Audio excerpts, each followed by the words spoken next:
for those of you who weren't here last night, when I gave a short speech at the opening, the Aigantighe was one of the first of two art museums, regional art museums, in fact, any museums in the country, to receive our first touring exhibition in 1978.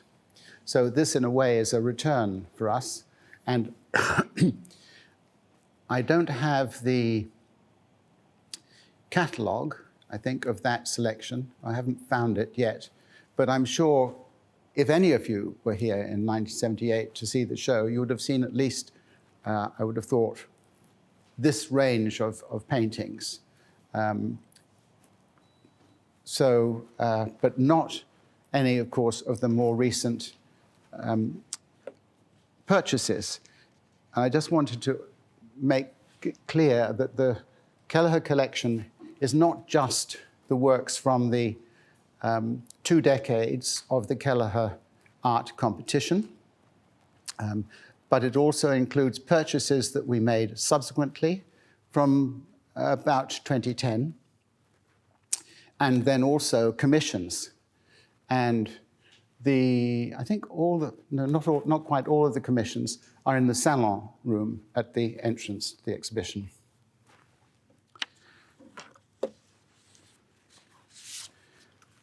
Now, as the curator, I've attempted to make the exhibition as self-guided as possible. So there's a free catalogue, which I hope everyone will take away a copy of, or two, if you wish. There are plenty of them. It's a new and detailed history of the Kelliher art competition. So those of you, and I know there are one or two, that have Richard King's book, excellent book on the Kelliher, this brings that book up to date. Indeed, I couldn't have written the catalogue really without Richard King's work from 3 decades ago. So it has a chronology and essays and short biographies of the artists. Now, I've also added extended captions, which you see here. So it's pretty much self-guided, and even some of the things I'll say today probably covered in the exhibition catalogue and on the labels. Some of you may have read the Art New Zealand review of the exhibition by Dr. Mark Stocker, who saw the show in Blenheim. And we're most grateful to Mark, who admits to being a bit of a Kellerite, for his generous contribution to the revival of interest in the Kelliher art competition, to the artists and New Zealand landscape painting in general. You know, there's there's several generations of people interested in art since the Kelliher competition finished in 1977. So having someone like Mark write a review, which got the cover of Art New Zealand, would have been, it's very exciting for us and for people interested in art, because there are several, those generations really hadn't had much to do with the Kelliher. And as I said last night, excuse me, there aren't many Kelliher artists, even landscapes, on the walls of our major city museums. And this is one of the reasons why the Kelliher Art Collection of New Zealand landscape, I think, is so important. But thinking about my approach to this talk to you today, I've taken my lead from Dr. Stocker's review and identified 4 themes that I think it's useful to bear in mind when you're going round the exhibition.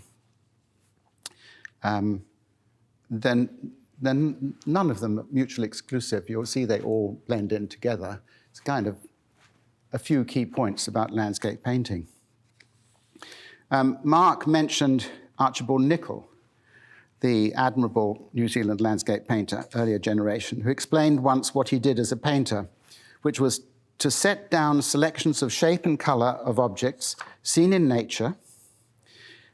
And it's been, for most of my life, a normal, natural thing to do.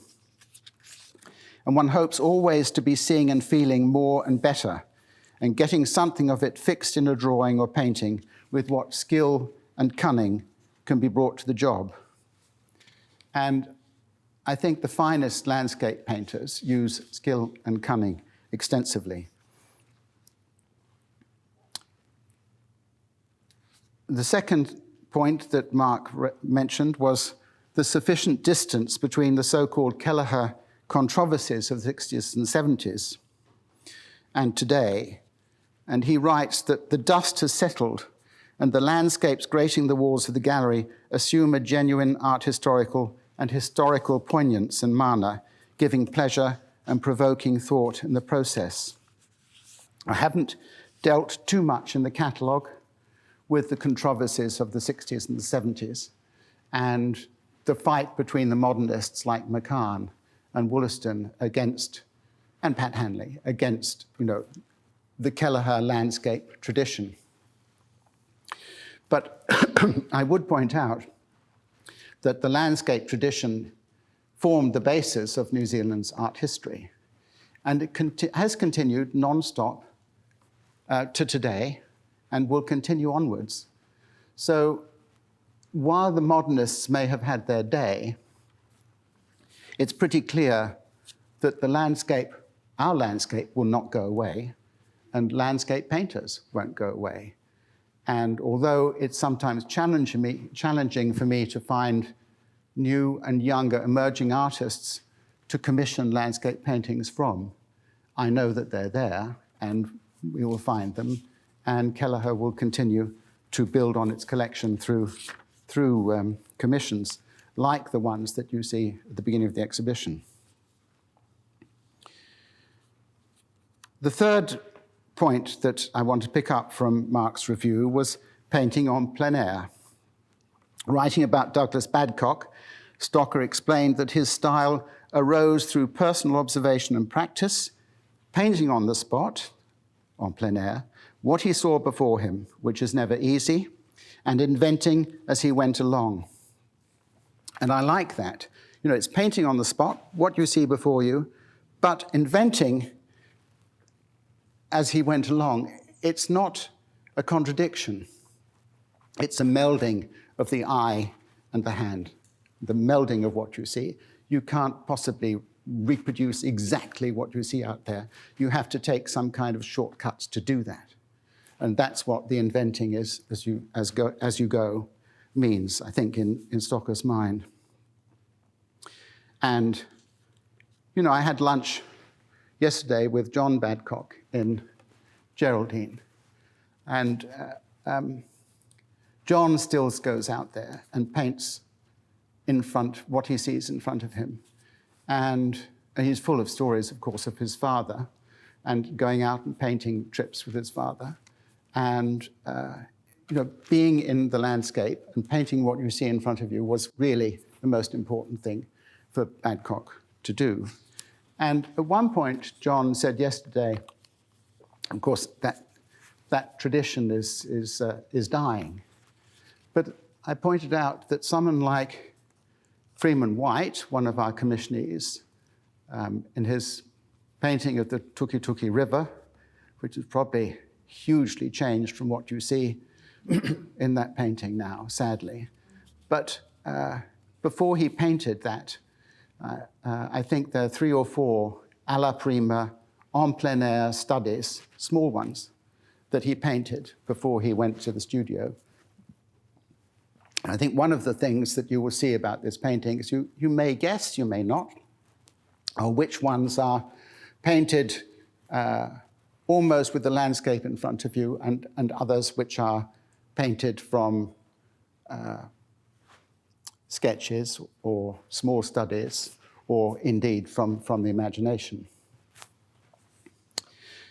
And Mark's fourth point, which I call yesterday and today, is about change. And I just mentioned change in terms of Freeman White's pictures, but Mark says, there are moments when we experience a poignant gulf between New Zealand then and Aotearoa now. But from what we've experienced in the country in the last few weeks, there are changes from then, from now, and the future. So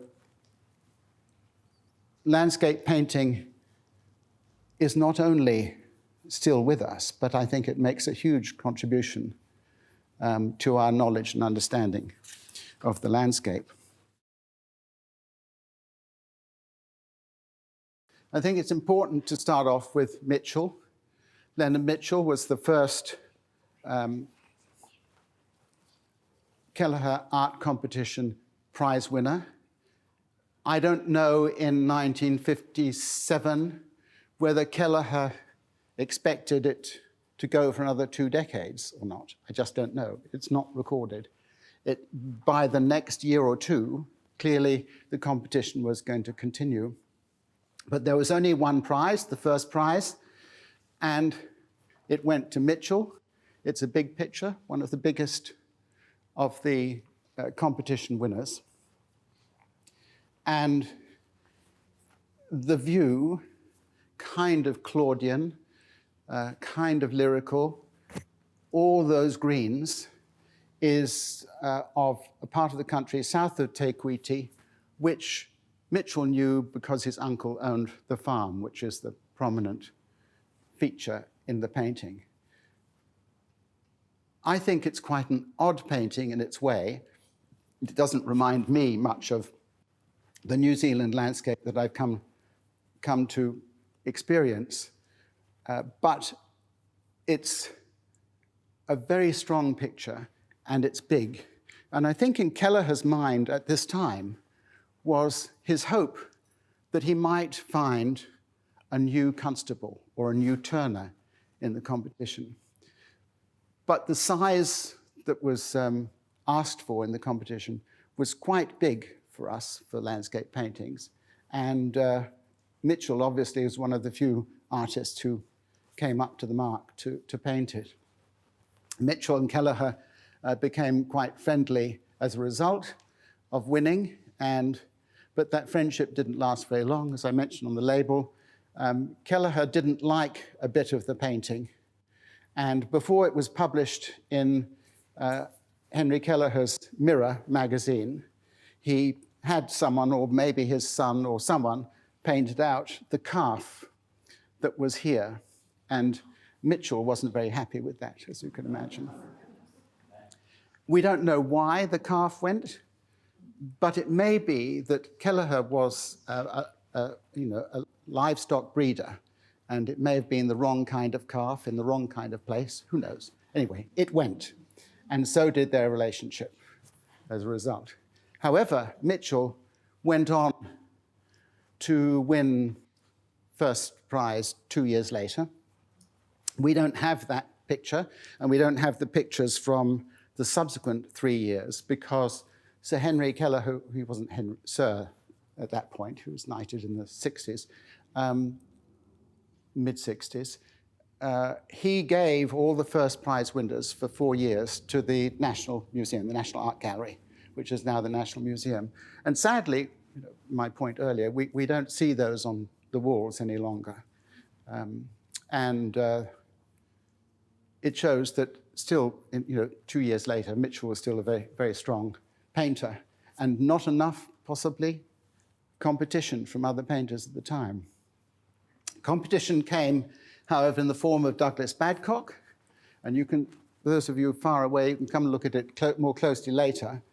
But this prize-winning painting is so totally different from the Mitchell, because here the oil paint is liquid and brushed on pretty speedily. I think that's one of the points that it's nice to remember, that some of the landscapes are painted quickly, or look as though they're painted quickly, and some of them painted very, very carefully and slowly. And I think that makes quite a difference to how you respond to the painting. But in terms of clever landscape painting, this picture has some standard approaches that Badcock, who was, although young, was still very clever at that early age. He's marked the center of the painting with this kind of shed. It's a square right in the middle. So everything generates from there. There's kind of diagonals going off left and right, but the eye is eventually taken to the lighthouse. And it's bright and sunny, and he captures all of that incredibly well. And interestingly, if you go back to Nugget Point now, although the boat sheds aren't there, the scene is exactly as you see it. No changes whatsoever. You can see the rocks, lighthouse, obviously. It may be that that homestead is now the car park for people going to the lighthouse. And so you see it with Douglas Badcock from an early age. He was a very skillful and wonderful painter, and he's passed on that tradition to his family. I move on to these two, because this is McIntyre's first prize winner, Peter McIntyre's first prize winner from 1960.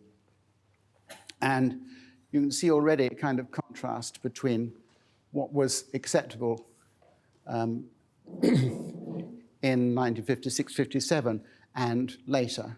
And these, this is, I think, a masterpiece, early masterpiece by McIntyre, who was very prolific. But again, we don't see many of his paintings on the walls, unfortunately, of our art museums, and we should. But this is a high viewpoint, and it's interesting, you look at this one and look at the Savage next door. Both artists have taken a high viewpoint to look down on the landscape. This is actually from the bridge. What's it called? The Wibbly Wobbly Bridge or something in McIntyre? What's it called? Shaky Bridge, that's right. Shaky Bridge. Oh, no, it's not the Shaky Bridge, it's the railway bridge. No, this is from the Shaky Bridge. Yeah, that's what, yeah. Viewpoint is on the Shaky Bridge at the end of Kerry Street.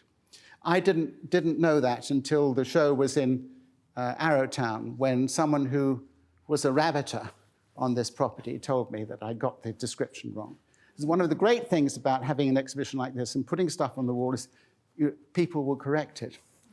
There was a tradition in curatorial tradition that you never committed anything to paper unless you actually knew it could confirm it was correct. While I began curating in the early 70s, and my view was, put it out there.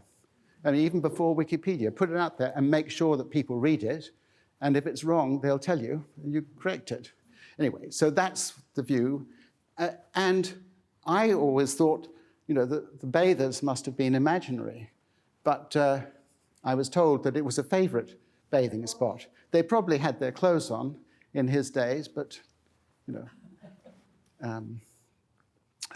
but this is, the contrast between, say, the Mitchell, and this is very thinly painted, very smoothly painted, and I use the word lightly, impressionistic. It's not tight. It's nicely loose, but it's got the kind of glow about it, maybe in part created by the lighting, but it's got a lovely glow that gives it a freshness that, in the same way as I think the Cedric Savage, I like to contrast these two, because McIntyre certainly didn't paint that on the Shaky Bridge. I don't know what he painted. He was a great draftsman, and he would have taken lots of notes and sketches before he took that to the studio to paint.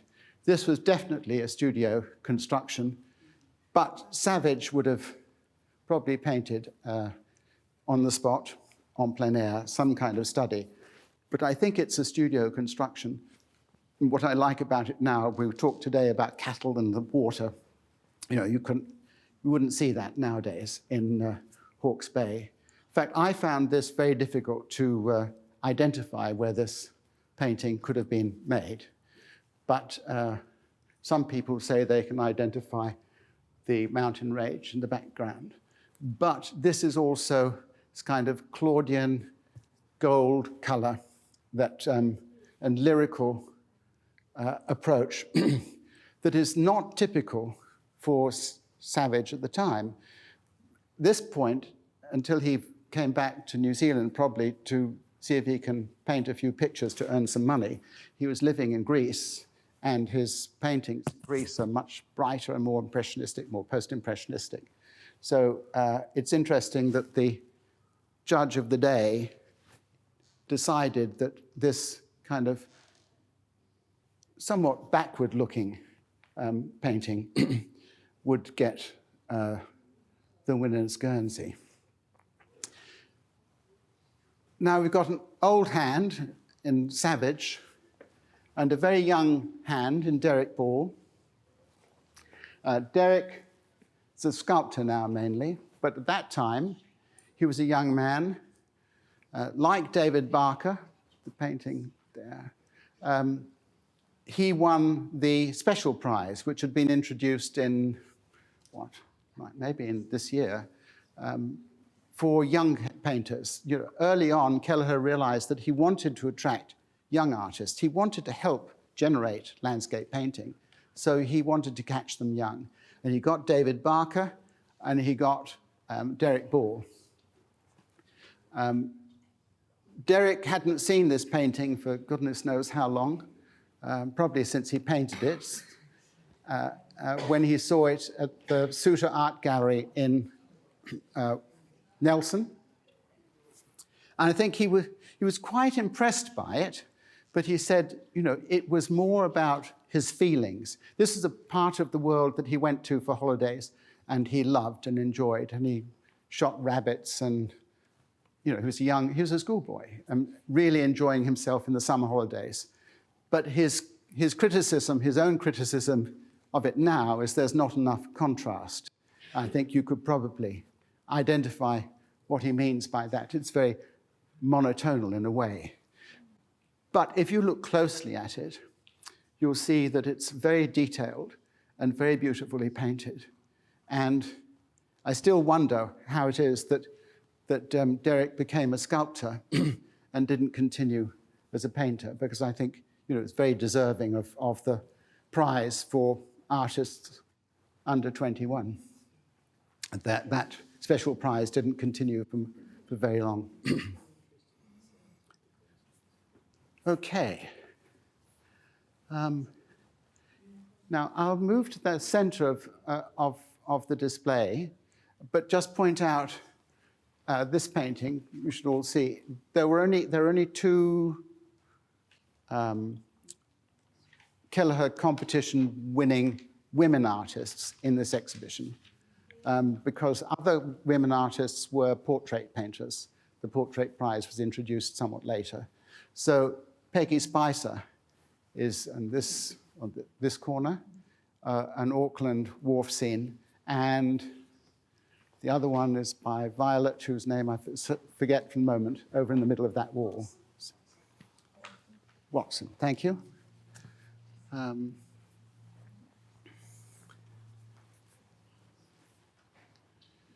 Just a couple of words about Roger Harrison. Roger Harrison won, or got podium finishes in the Kelliher several times.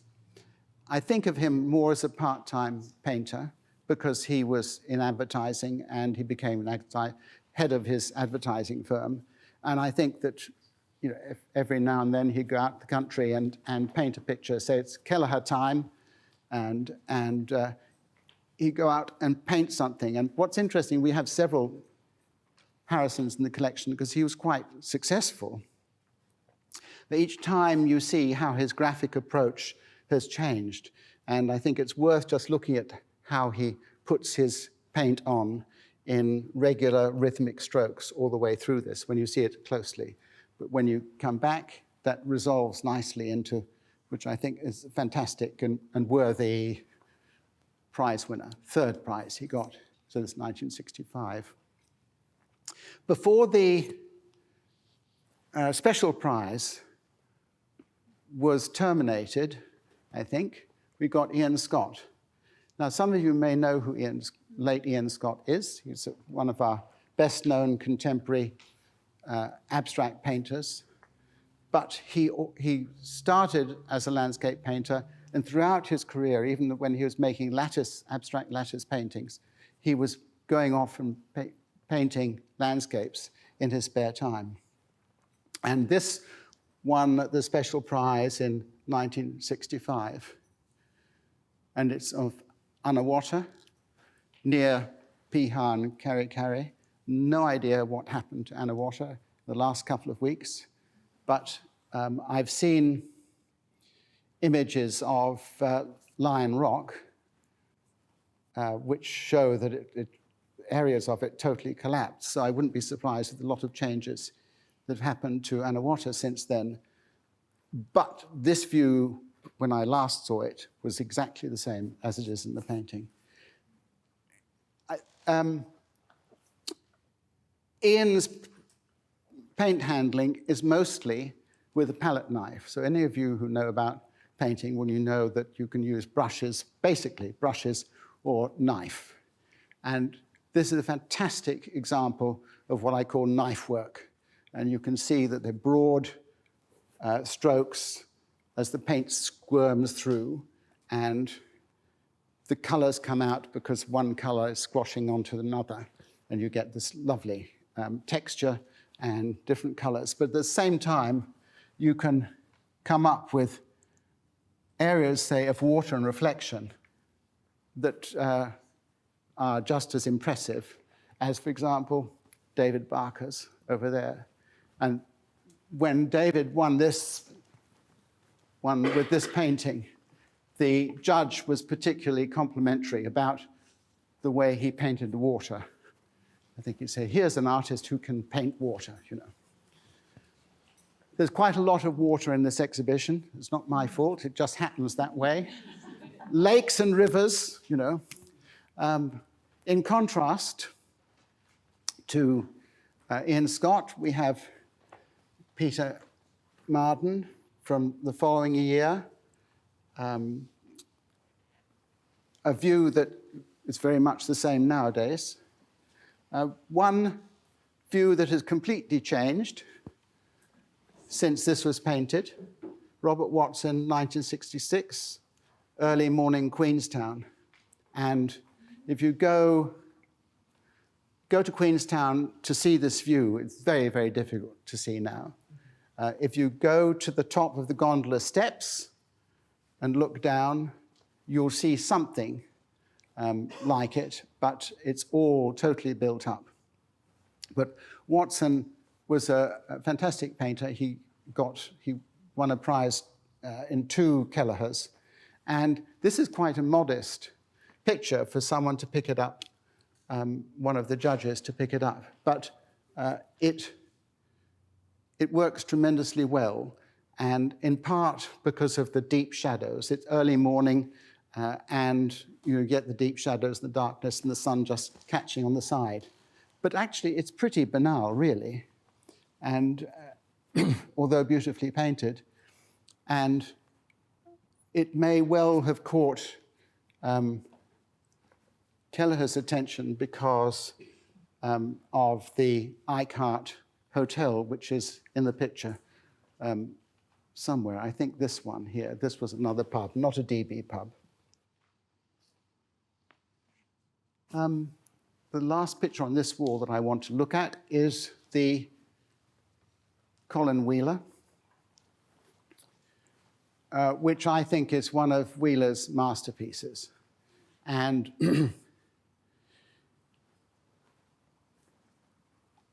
his son,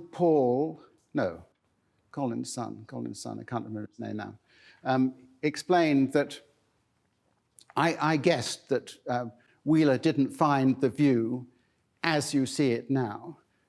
This is pretty much accurate view of the mountains on the other side of Lake Hawea. But I suspect that the balancing landform here is something he added instead of the reflection of the mountains. So you get a reflection of the mountains just through the silhouette of the landform.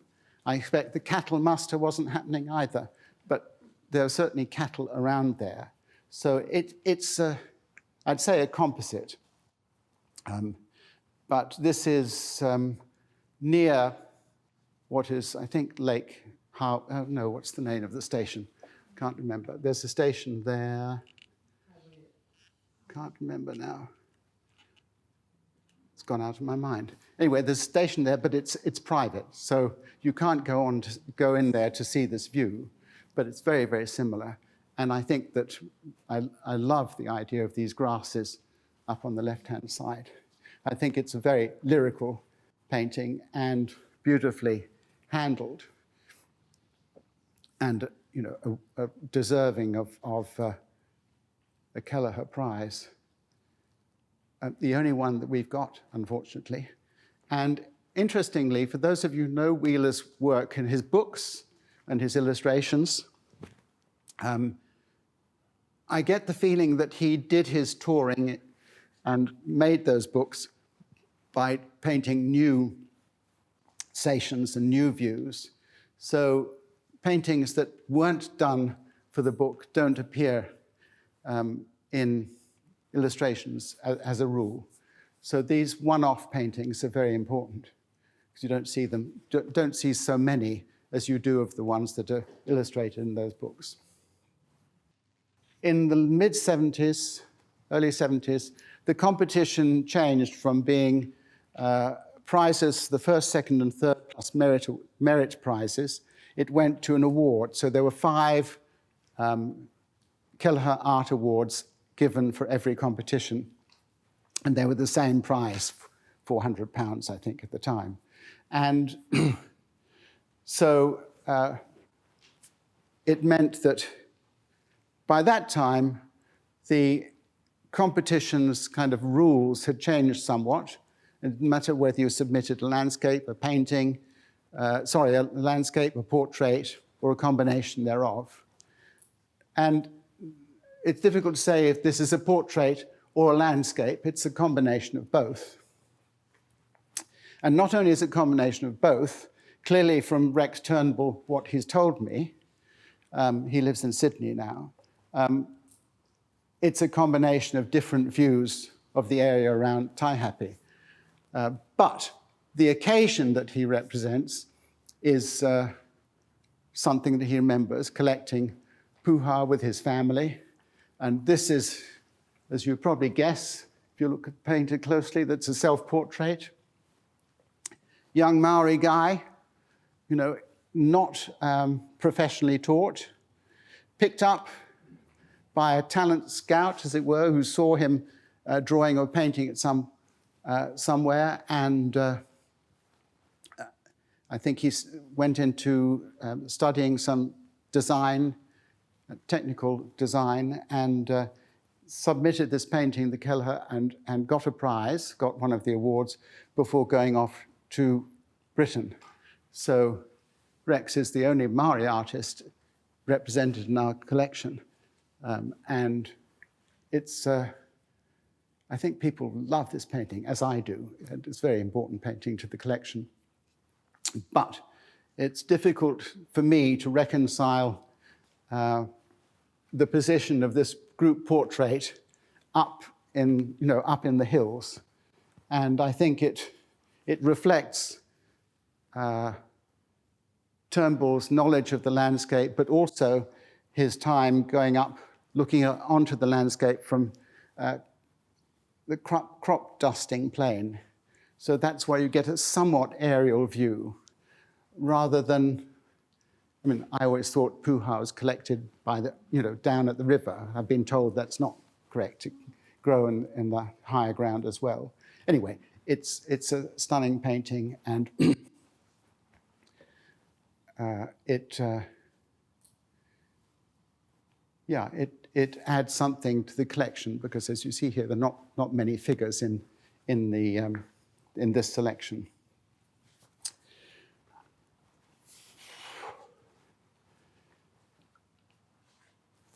This wall represents the last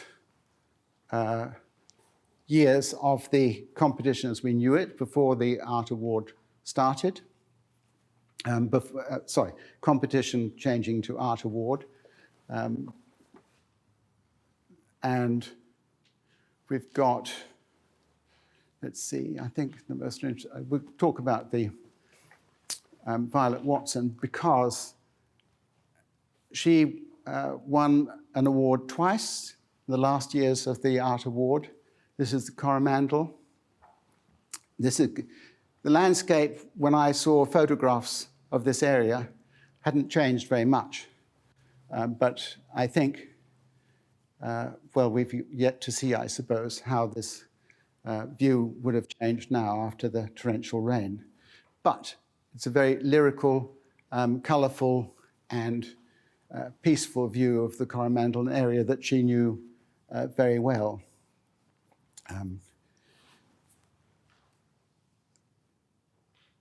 These paintings, then, for the rest of the show, are commissions, are purchases.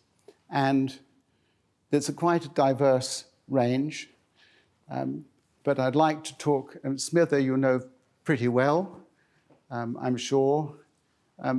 This is somewhat nostalgic painting because it goes back to his early paintings of St. Bathans. But this was done in 1998, so 20 or 30 years after his early pictures that people know. But I want to talk about, just point out at least, the McWonnell. This is Pararaha, again on the west coast of Auckland. And Richard, who has a wide-ranging skills, including sculptures, discovered Pararaha with his friend John Madden, and you have to walk in to get there or go by boat, and it's quite difficult to get there. But he loved this scene, and so he goes back. He used to go very frequently to paint the area, and after the torrential rains, you can look at this picture and think it's got a kind of somber, ominous look to it, although I think at the time it's called Zephyr through the Toi Toi. I mean, he saw it as being a light and friendly and peaceful kind of image, but we bring our knowledge to it now and might think that you could see that maybe something darker around the corner. But that wasn't in his mind in, 2005. Stanley Palmer, one of the oldest artists in our collection, so born 1936, and this is Great Barrier. And Stanley's a very, very interesting painter, and he likes to go to a landscape that he knows well and try to turn back the clock a bit and remove elements of human habitation so that it's more akin to what it might have been before it was inhabited. And so, in parts of New Zealand, that's not always the case, but when he travels up the east coast, the west coast of New Zealand, the paintings, he removes as much of humanity as he can, but some obviously are of settlements and so forth. But in this case, it's a pure landscape. And if you look closely, you'll find that his technique is very different from most of the paintings around the walls. And it looks as though it's incredibly thinly painted, and you can see the canvas underneath the paint. But actually, he uses more paint than you think he might, and he rubs it off. So he paints layers and rubs them down, constantly doing this until he gets the surfaces that he wants. And that's why it looks as though it's not got a lot of paint on. There might have been quite a lot of paint, but he rubs it away. Sometimes he paints upside down. Sometimes he rubs it with a rag. Sometimes he rubs it with sandpaper. It's all quite mysterious. But that's why you get this wonderful finish. And again, I think this particular gallery glows very beautifully. And Stanley is still at work doing that. What else have we got here? Dick Frizzell. Don't need to say too much about that, except that Dick's still painting away there. I mean, the height, I should say something about the Michael height, because this is a kind of familiar, for people who follow contemporary art, know this is one of his kind of standard landscapes with beehives in it. And he paints in a way with quite a realistic style. I wouldn't say photographic, but documenting much more detail than others around the walls, and picking up perhaps on the almost photographic realism of picture in the corner. But it's called Motatapu River Otago, and I always wondered where the river was. And it's a kind of in-joke in a way. It's somewhere here, I can't remember. I think maybe it's behind us, I write in the label. But it's more about his feel for the landscape and the combination of man-made things like the hives and the rocks and the landscape and so forth. I think very, very strong painting. But when you go and look in detail, you can see that the grasses are painted with a kind of meticulousness that it's hard to imagine. And that's why these paintings hanging together are quite useful, because you can look at Trenton Garrett's painting of the North Waikato, and you actually can't see how Trenton painted it. I mean, there are no brushstrokes visible of any kind. And he was kind of inspired by, mostly, I think, by 16th, 17th century Dutch painters. I don't know how it's done. I haven't actually sat down with Trenton to ask him, but it's an amazing tour de force. But as soon as you see, if you know the Waikato, as soon as you see this landscape, you'll say, oh, that's Trenton Garrett, the kind of green and so forth. This actually is the farm that the trust owns. It used to own Puketutu Island, which is the homestead of Sir Henry and his family. And that has changed hands. It now belongs to Auckland Council, which is going to restore it.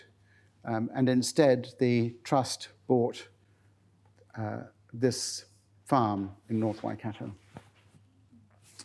And I don't actually know how much painting Trenton is doing now, so we're lucky to have this painting by him. It was a commission from 2015. Right. Now, I can't show you any of the other commissions because the salon is a bit too small to go into.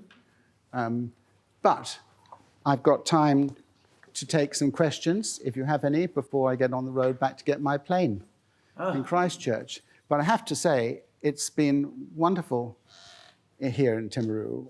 Louise and I have walked around this morning. It's now my favorite city in New Zealand, I think. There's fabulous built environment.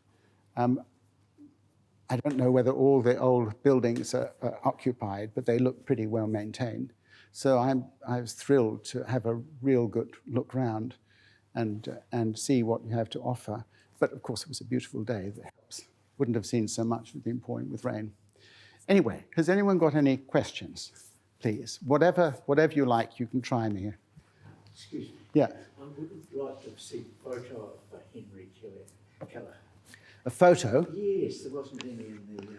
No, there's a portrait picture, I think, on the back. I think there is. Dargy, William Dargy painted Australian. that. Yeah, Dargy. Dargy was a judge for 4 Kellihers. Yeah, but he was Australian, wasn't he, Dargy? Yes, he was. Yes. And most of the judges for the competition throughout its 2 decades were Australian, so that they didn't know any of the artists and they couldn't recognize them and so forth. It was helpful. They weren't all landscape painters, but they were all mostly Australian. Dargy judged 4 times and became very, very close to Sir Henry, so he painted that portrait.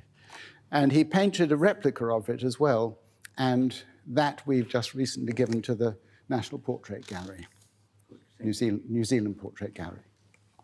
Can I just say thank you, because I just wandered in here yesterday and I saw some paintings I've got that looks like my auntie's, who was Violet Watson. So I'm just Your auntie is quite oh, emotional. fantastic. Yeah, so I have got her book from her earlier awards, you know, like the Kelliher Right, Awards. right. So thank you. Did you know her well? Very well. She was a beautiful aunt. And did you go painting with her at all, ever? I didn't, but her sister, Auntie Joyce, they used to pack up their car. My sister was telling me yesterday, and they would head off up the Coromandel and perhaps stay 2 weeks, 3 weeks, and she'd paint. She'd stay with my sister in Waihi. And where did your sister live? She's in Waihi now. Oh, why? Okay, Yeah. she's still alive. Yeah, my sister's only, not, but No. Violet isn't Okay, alive. right. She's No, alive. no, Violet isn't alive. Well, I'd love to know more. Yeah, no, they were lovely aunties, maiden aunts. We got to stay home and look after their dad in his Right. old age. We were allowed to marry. Okay. That's interesting. No, I'd like to know more about that because I don't know much about her. But she painted. She entered the competition several times and was successful twice. She might have got some merit awards. I can't remember. And she also, I think, exhibited quite widely. I mean, she's a prolific painter. Yes. So maybe, when she could get away from looking after her father, she was out there making some really good paintings. I love that painting. And you hesitate to say that it's a woman's painting, but I feel it is a woman's painting.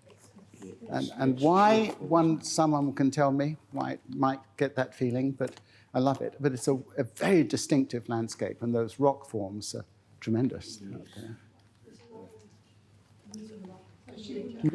So with the competition running 20 years, Yeah. so from 57 to 77, Yeah.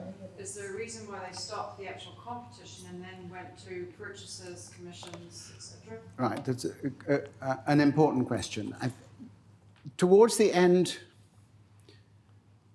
just very briefly, the first competition was held at the what was the Auckland City Art Gallery. And Peter Tomry had agreed to it. But after he had held the competition the first time, Mitchell won. I don't think Tomry liked the idea, or he was persuaded by his curators or fellow curators or artists that wasn't a good idea. Curatorial approaches to competitions have changed over the years, and sometimes it was felt, eventually it was felt that a professional art museum should not have competitions. Of course, not every institution views it that way. If you go to Art Gallery of New South Wales, still has the Archibald and 2 other competitions annually, and they're very important, to the art gallery's reputation and to popular interest, of course. But over the years, over those 2 decades, attitudes towards Kelliher changed. More modernist artists came through, more interest in contemporary, in wider range of contemporary artists and art, and also, as Kelliher wanted, the scene of the art galleries, art museums became more professionalized. There were more galleries, more dealers, and so more artists were coming through the ranks. And it was very difficult for most of the Kelliher, the annual competition exhibition was at the New Zealand Academy of Fine Arts in Wellington. And eventually the NZAFA decided that they wanted to run their own programs and their own annual shows and so forth. And eventually Kelliher ran out of venues to hold the exhibition. The Trust didn't have its own premises, didn't have a big gallery to show it, and the public art galleries didn't want to be part of it. So it came to an end, really. And although in the 80s and 90s, even into the noughties, the Trust discussed reconstituting the exhibition, that was always the hurdle they would face, finding a public institution that would show it. And so in the about 2008, 2010, the trust changed its rules a little to allow it to do other things and not hold an annual competition.